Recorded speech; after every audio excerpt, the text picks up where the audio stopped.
Boa noite. Vamos iniciar o nosso estudo online de 19 horas do livro Ação e Reação, capítulo 17, Débito expirante. Mas vamos começar nosso estudo com uma pequena leitura do livro Vida Feliz, capítulo 107, de Joana de Ângeles, falando sobre a importância de buscar a paz. Seja cordato sempre. É melhor perderes algo numa disputa do que te engalfinhares numa luta mais prejudicial que te trará danos maiores. Não se trata de ter medo, porém de possuir sabedoria. O homem pacífico é feliz, e as quinquilharias não o podem perturbar. O problema é de eleição. Escolha. Que será melhor? Ganhar uma altercação para não ser ignorante ou bobo, ou perdê-la, sendo prudente e sábio? A cordura vence sempre. O que não logra exteriormente, consegue em paz interna. Senhor Jesus, amigos espirituais, elevamos nesse instante nosso pensamento a vós, rogando-vos, Pai querido, que nos inspireis nesse estudo que vamos apresentar agora. Rogo, Pai querido, também por todas as pessoas que nos ouvem nesse estudo, sejam abençoadas, inspiradas no caminho do bem, inspiradas para buscar sempre a paz interior, mesmo que eventualmente estejam para perder alguma discussão ou algum conflito. Que busquemos sempre o que mais nos acerena, o que mais nos traz paz interiormente. Rogamos-vos, Pai querido, também pelas pessoas que colaboram no Grupo Espírita Alta de Souza. Que sejam todos abençoados, protegidos de toda injustiça e maldade, iluminadas no caminho do bem, da fraternidade, da paz, da tolerância e da compreensão. Fica conosco, Pai querido, abençoando nossos estudos nesta noite. Então, vamos começar com o capítulo 17 hoje, do livro Ação e Reação, intitulado Dívida Expirante. Nós vimos até a semana passada o estudo do Adelino, que trazia dívida com o pai dele de outra vida, e que encerrou com o Adelino recebendo o próprio pai como um bebê abandonado à sua porta. Hoje vamos estudar neste capítulo que André Luiz e Silas e Hilário foram levados por Silas a um hospital no pavilhão de indigentes, onde havia alguém muito limitado em recursos materiais, pronto para partir para a vida espiritual. A pessoa que estava lá, doente, com um caso grave de tuberculose, na iminência de desencarnar, se chamava Léo. Era alguém que enfrentou uma vida muito dura nesta encarnação, nesta última encarnação, e estava lá internado. Então chegaram nesse hospital, atravessaram uma longa fila de leitos pobres. Imaginem a ala de indigentes, eles dão apenas o estritamente essencial num hospital que deveria ser alguma santa casa, algum hospital de caridade, porque naquela época não tinha SUS, o Sistema Único de Saúde aí, eram as santas casas, hospitais de caridade que atendiam indigentes, hospitais comuns, não. Então, viram Léo com uma tuberculose pulmonar perto de desencarnar. Ele estava com uma tremenda falta de ar, dispneia, mas mostrava um olhar calmo e lúcido, revelando que estava aceitando os padecimentos que o estavam levando ao fim desta vida terrena. Aí, Silas pediu para eles olharem o corpo do Léo e André Luiz percebeu os pulmões quase destruídos pelo ataque, né, da bactéria lá que causa tuberculose, né, e que em pouco tempo talvez ele estaria desencarnando. Aí então o Silas diz o seguinte para André Luiz e Hilário: já que vocês vieram para anotar um processo de dívida expirante, vocês podem perguntar algo ao companheiro, cuja memória se revela tanto quanto possível consciente e vigilante. A dúvida que pode surgir é como espíritos podem perguntar coisas para um encarnado. E aí temos aquela famosa pergunta lá do Livro dos Espíritos, a 459. Influenciam os espíritos em vossos pensamentos e atos?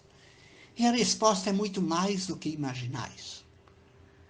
Aí Hilário, espantado, né, ao ver o Silas dizer para eles perguntarem para um encarnado, perguntou: mas ele vai nos ouvir? Não com os tímpanos da carne. No entanto, ele vai captar qualquer indagação em espírito. Aí, o André Luiz criou coragem, se aproximou do quase desencarnante Léo e perguntou o seguinte: Léo, amigo, você se percebe que está no limiar da vida verdadeira? Sabe que vai deixar o corpo em breves horas?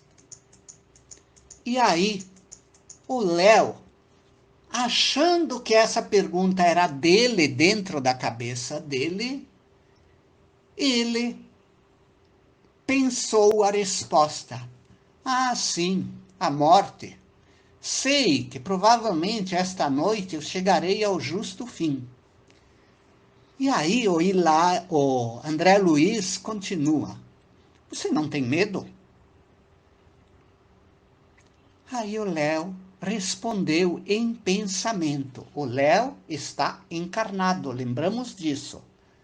Pertinho de desencarnar. Nada posso temer. Ele não tinha medo. E, continuando, ele pensou o seguinte, e André Luiz lendo o pensamento dele: nada posso temer em companhia do Cristo meu Salvador. Ele também foi vilipendiado e esquecido. Ele deve ter vomitado sangue na cruz do martírio. Ele que era puro, varado pelas chagas da ingratidão. Por que eu não me resignar à cruz do meu leito, suportando sem reclamar as golfadas de sangue que de quando em quando me anunciam a morte, eu que sou um pecador necessitado da complacência divina? Aí eu aproveito fazer uma pausa e perguntar para o Senhor: quantos de nós conseguimos nos imaginar com este equilíbrio de pensamento se estivermos diante de um leito de morte, sabendo que em breves horas vamos deixar o veículo físico para trás? Quantos de nós conseguiríamos pensar assim como este Léo? Esse trecho que estou falando vai ser postado também aqui no site, onde está esse estudo online, e peço que leiam, porque é um convite para todos nós, desde já, trabalharmos nosso pensamento para que no momento oportuno consigamos ter este equilíbrio diante da libertação do corpo físico. Sim, a morte é a libertação do corpo físico. Só que lá depois vamos colher tudo o que semeamos aqui na terra. E que tipo de sementeira, peço para todo mundo pensar, todos os que nos ouvem, estamos semeando no nosso dia a dia? Bom, André Luiz ficou muito surpreso com essa pergunta, com essa posição, né, do Léo, e aí perguntou: você é católico romano? Sim.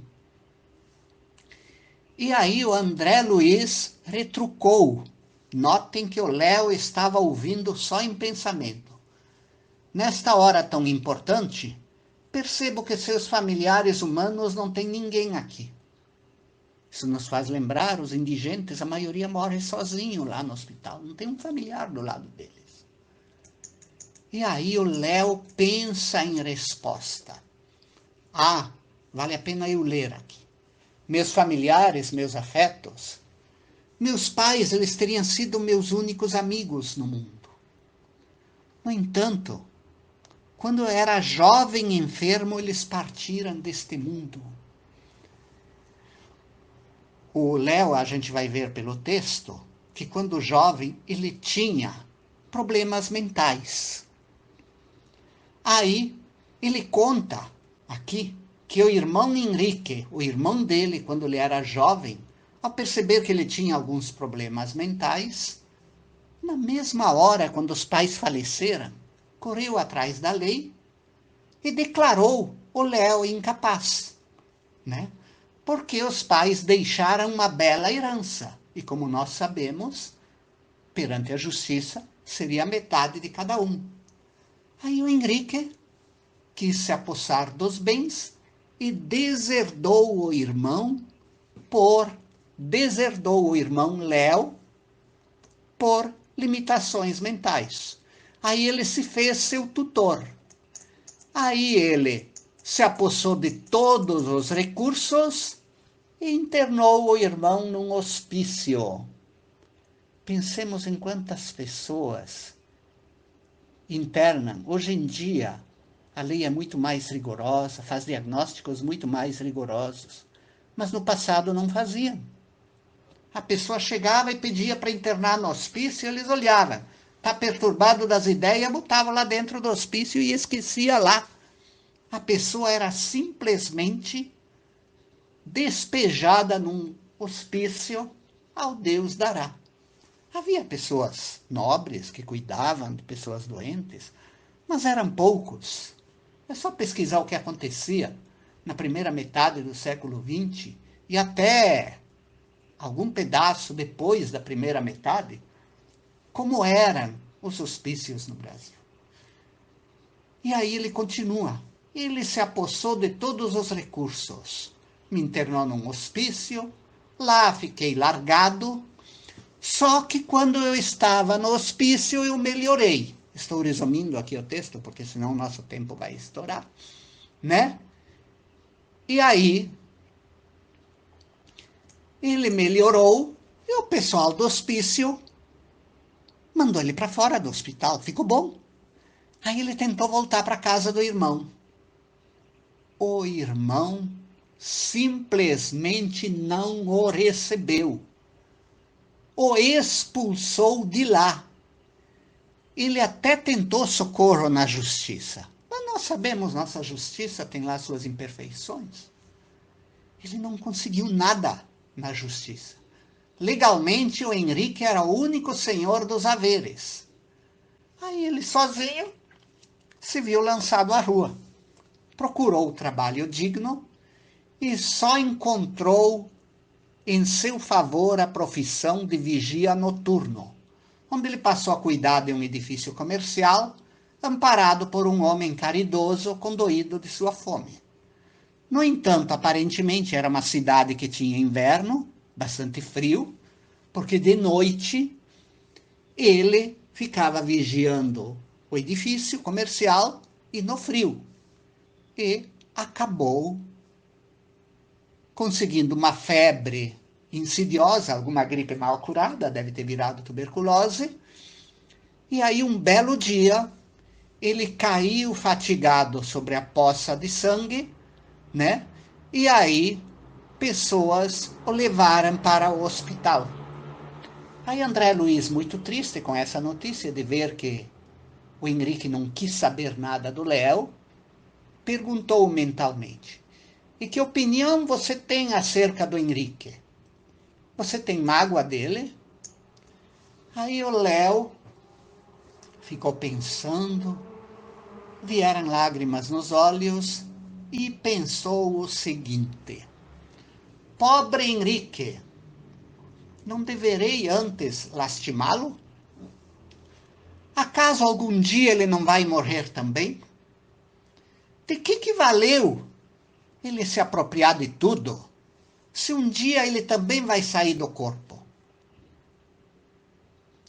Aí ele continua: Jesus, escarnecido e espancado, esqueceu as ofensas e deserções. Foi içado na cruz, não clamou contra os amigos que o haviam lançado à humilhação e ao sofrimento. Não teve nenhuma palavra de censura para os algozes truculentos. Ao invés de incriminá-los, pediu ao Pai Celeste amorosa proteção para todos. Se Jesus, que foi embaixador de Deus entre os homens, perdoou, com que direito eu vou julgar assim meu próprio irmão, se eu, alma necessitada de luz, não posso penetrar os divinos juízos da providência? Que beleza de pensamento! E ele era católico. Ele lembrou que Jesus disse: Pai, perdoai-lhes porque não sabem o que fazem, e decidiu perdoar o irmão que tinha simplesmente arruinado a vida dele. Ele poderia ter conforto, poderia ter bens. Não, ele perdoou o irmão. O André Luiz ficou impressionado e ficou com os olhos úmidos. Até o Hilário, que gostava de fazer perguntas, devem lembrar dos relatos que o Hilário sempre faz pergunta difícil, algumas até beirando a inconveniência, ficou quieto. Aí Silas continuou: sim, o Léo é um protegido de nossa casa. Ele diz: aliás, temos várias centenas de criaturas que, apesar de encarnadas, ou seja, materializadas na carne, continuam ligadas à nossa instituição, aquela casa de socorro em que André Luiz estava fazendo um estágio, que começou lá no primeiro capítulo, quando eles chegaram nesta casa. Né? Vale a pena, quem não tiver lido o livro Ação e Reação, lê-lo desde o capítulo 1, que vai entender toda a história. Então, estas criaturas são protegidas em nossa casa e renascem na Terra em estágios difíceis de regeneração, porque são delinquentes em reajuste. Estão sob a guarda desse estabelecimento socorrista, mas ainda naturalmente enleadas, de certo modo, aos parceiros do pretérito, ou seja, pessoas que têm dívidas graves com o pretérito, com cuja influência tomam contato, consolidando qualidades morais que necessitam através de conflitos interiores, que podem ser classificados como sendo a forja da tentação. Cá para nós. O Léo enfrentou sérias tentações. Quantos de nós tentemos nos colocar no papel do Léo, doentes na juventude o suficiente para que a justiça nos interdite?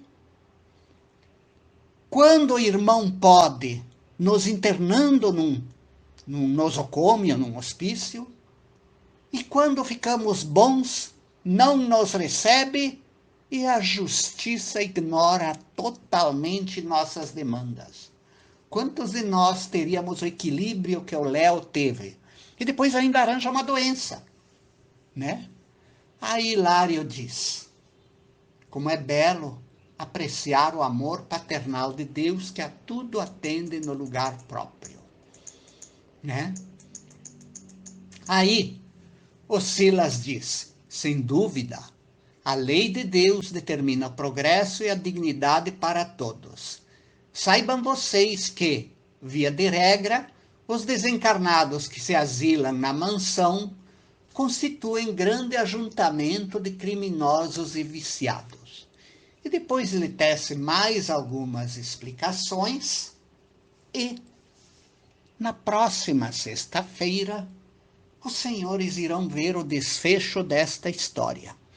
E irão saber por que Léo passou por esta difícil prova nesta encarnação. Sim, quando vamos para o mundo espiritual, colhemos o que plantamos aqui. E nas próximas vidas, se nossa semeadura nesta vida foi muito grave, poderemos ter colheitas bastante amargas, né? E o Silas finaliza essa parte do capítulo, né, que eu estou chegando até a metade, mais ou menos, do capítulo, que criminosos, espíritos em situação muito difícil, que são recolhidos pela mansão onde André Luiz estava fazendo estágio, recebem muito amparo dos protetores espirituais, são fortalecidos, são amparados, mas a dívida permanece.